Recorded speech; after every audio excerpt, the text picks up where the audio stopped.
Hey curious minds, I am back again. एक hotel का room जिसे पिछले 15 सालों से परमानेंटली लॉक रखा गया। ना कोई गेस्ट उसमें रुकते, ना ही स्टाफ उसके पास जाता। लेकिन हर रात 3:03 उस रूम से चेकआउट की आवाज आती है। सबसे अजीब बात, उस रूम से कभी किसी ने चेक इन किया ही नहीं होता है। Welcome to Hidden Diaries. आज की डायरी एक ऐसे होटल के बंद कमरे के राज खोलने वाली है जिसके बारे में सच और अफवाहें में फर्क लगभग नामुमकिन है।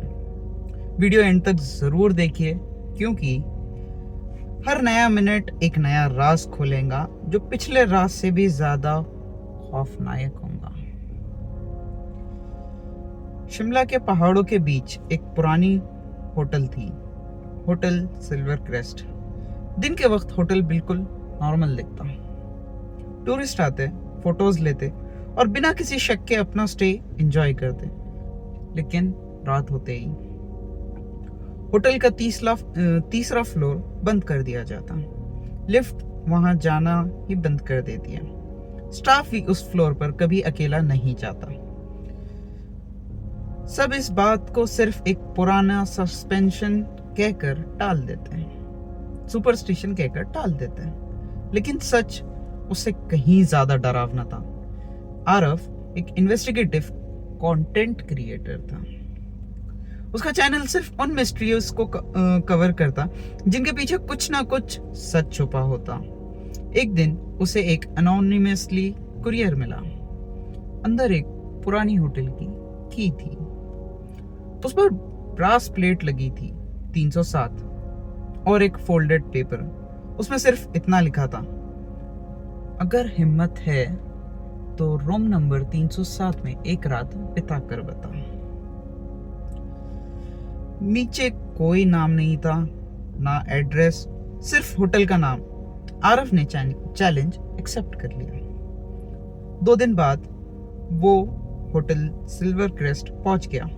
रिसेप्शन पर बैठा बुजुर्ग मैनेजर ने जैसे ही वो की देखी, उसके हाथ कांप गए। तुम्हें ये चाबी किसने दी? आरफ मुस्कुरा दिया। इस सवाल का जवाब ढूंढने आया हूं। मैनेजर ने तुरंत मना कर दिया। 307 बंद है पिछले 15 सालों से। लेकिन ये चाबी तो उसी रूम की है। मैनेजर चुप हो गया। कुछ पल बाद उसने होटल का रजिस्टर निकाला। रजिस्टर के एक पुराने पेज पर उंगली रखी। वो आखिरी गेस्ट। इसके बाद चेकआउट नहीं हुआ। आरफ ने नाम पढ़ा, राघव मेहता। डेट 18 अक्टूबर 2011। उसके बाद 307 के सामने सिर्फ एक लाल लैंप लगी थी, डू नॉट ओपन। क्यूरियोसिटी और बढ़ गई।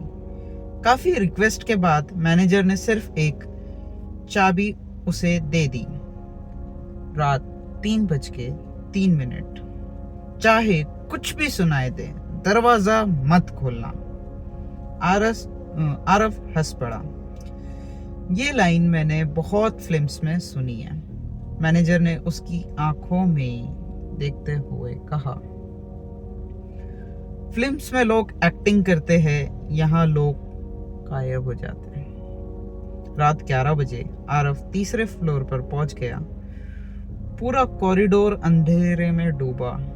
सिर्फ इमरजेंसी लाइट जल रही थी। रूम 307 का दरवाजा धूल से भरा हुआ था, जैसे सालों से किसी ने उसे छुआ तक ना हो।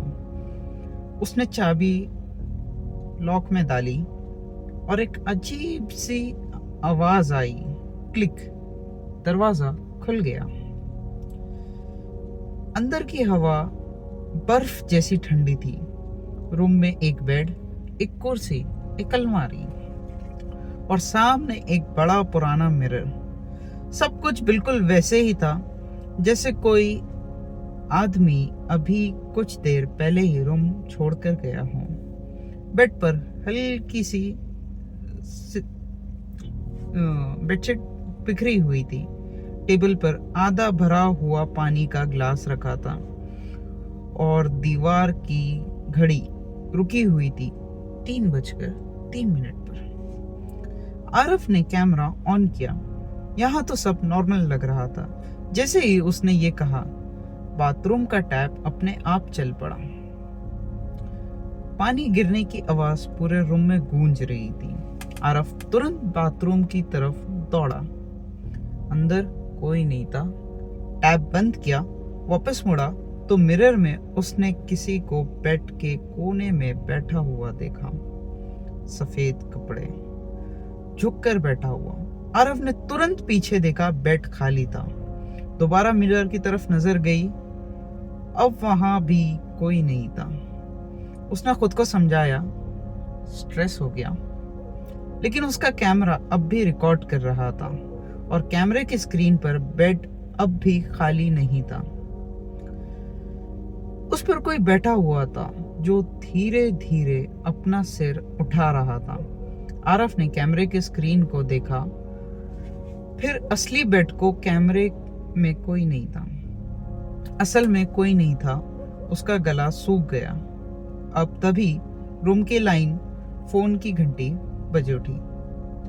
ट्रिंग ट्रिंग ट्रिंग ट्रिंग ट्रिंग ट्रिंग। मैनेजर ने कहा था इस रूम का फोन 15 साल पहले ही डिस्कनेक्टेड हो चुका था। कांपते हाथों से आरव ने रिसीवर उठाया। दूसरी तरफ से सिर्फ एक लाइन सुनाई दी, मैं अभी भी इसी रूम में हूं। और उसी पल बाथरूम का दरवाजा अंदर से धीरे धीरे बंद होने लगा। क्या रूम नंबर 307 में सच में कोई मौजूद था? फोन पर बात करने वाला कौन था? और बाथरूम अंदर से क्या राज छुपा रहा था? ये जानने के लिए इंतजार कीजिए पार्ट 2 का, क्योंकि रूम नंबर 307 का असली खौफ अभी शुरू हुआ है। Every day new video at 7 a.m. and p.m. See you in the next part. Goodbye.